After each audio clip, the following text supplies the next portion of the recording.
Continuamos en Televida con la presencia de Duilio Gusardo, reumatólogo. ¿Qué tal, Duilio? Hola, ¿Cómo estás? Claudio, ¿cómo estás? Vamos a hablar de dolor de cadera. Vamos a ver, bueno, cuáles pueden ser los causales, ¿no?, de este dolor. Bueno, el dolor de cadera la verdad que es súper frecuente y es muy frecuente que no tenga correlación con un hallazgo en la radiografía. La gente está muy acostumbrada a esta cuestión de me duele una articulación, le saco una radiografía de esa articulación y encuentro algo. Que después hemos discutido muchas veces, ese algo no siempre es la causa, pero por lo menos encuentran algo. Claro. En el caso de la cadera, la verdad es que mucha gente tiene una artrosis incipiente a determinadas edades y todo, pero en general no es una articulación que haga una artrosis pronunciada con frecuencia como pasa con la rodilla. Ahora sí, es una articulación que afecta a todas las demás. Es una especie de manzana podrida que pudre al resto y ella se mantiene más o menos disfuncionando, pero sin demasiado problema de cartílago. Pero sí genera contracturas, disfunciones, etcétera, que terminan enfermando a la rodilla, claro, y terminan enfermando a la lumbar, porque está en un sitio clave y de la pelvis. Artrosis y un montón de problemas. Muchas veces yo a los pacientes con dolor lumbar le trato la cadera y me animaría a decir, y lo pueden decir mis pacientes, a todos los pacientes con dolor de rodilla le trato la cadera.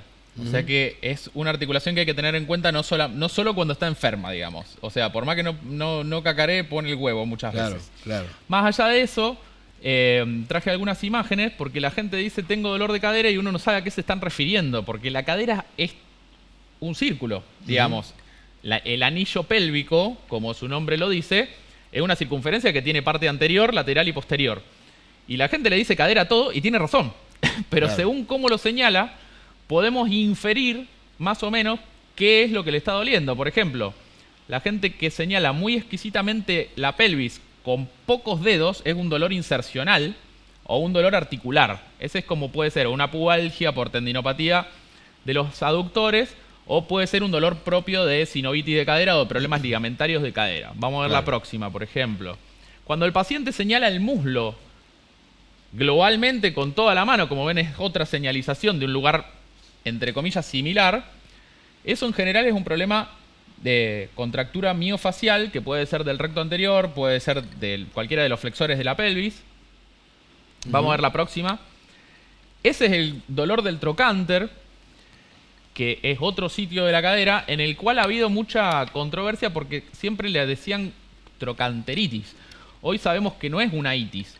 O sea, puede ser que haya una bursitis, que en realidad es una degeneración de la bursa acompañando, pero no es algo que responda a antiinflamatorio. En este momento, en patología del trocánter, lo más exitoso es el plasma rico en plaquetas, porque es básicamente el dolor causado por una degeneración del músculo glúteo en su inserción tendinosa en el trocánter. O sea, es una tendinopatía del glúteo, la famosa trocanteritis. No es ni una trocanteritis ni una tendinitis, es una tendinosis.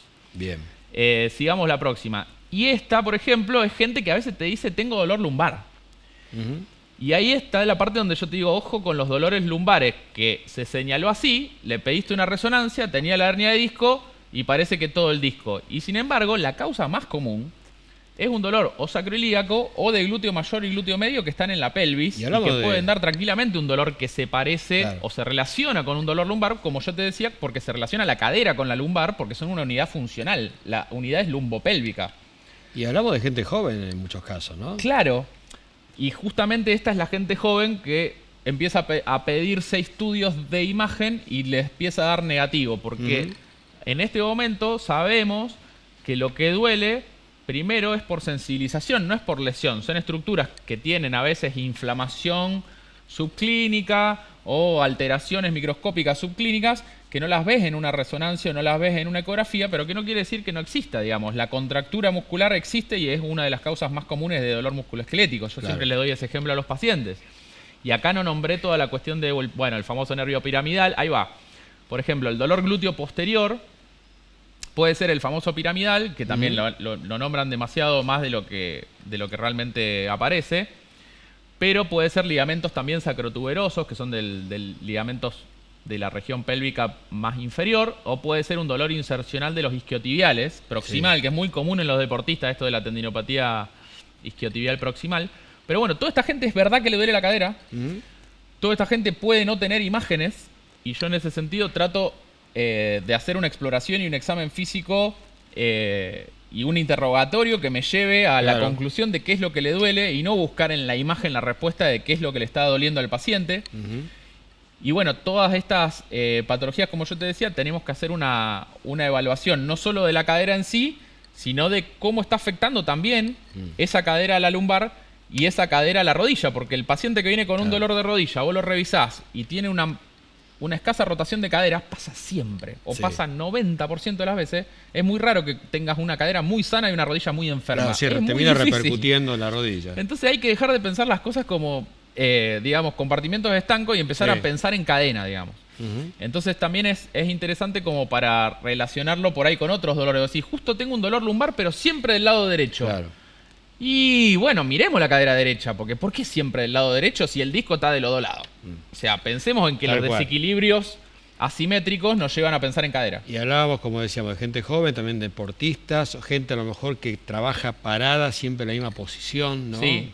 Acá de nuevo, sobre todo, esto de las posiciones sostenidas, como decías vos, más que los ejercicios de fuerza, porque la gente le tiene miedo al ejercicio y le tiene que tener miedo al sedentarismo.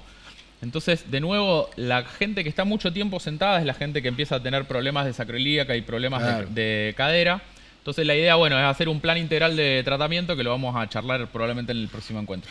Bueno, donde planificaremos cómo nos sentamos, porque trabajar tenemos que seguir trabajando, entonces cuáles son las medidas que podemos tomar, ¿no? Tal cual. Para prevenir. Vamos a decir que estás en Ensamble a Delta trabajando, Sí, ¿qué es es dónde? San Luis 2314, San Luis de Alvear, los martes y miércoles, y los días viernes estoy en Victoria, en el Centro Médico Las Colinas. Hay un teléfono que es el 421-8656. Allí lo estamos viendo. Y tienen más vías de contacto en mis redes sociales de @doctor de Buzzardo. Bueno, Durio, muchas gracias. Gracias a vos, Claudio. Continuamos con más.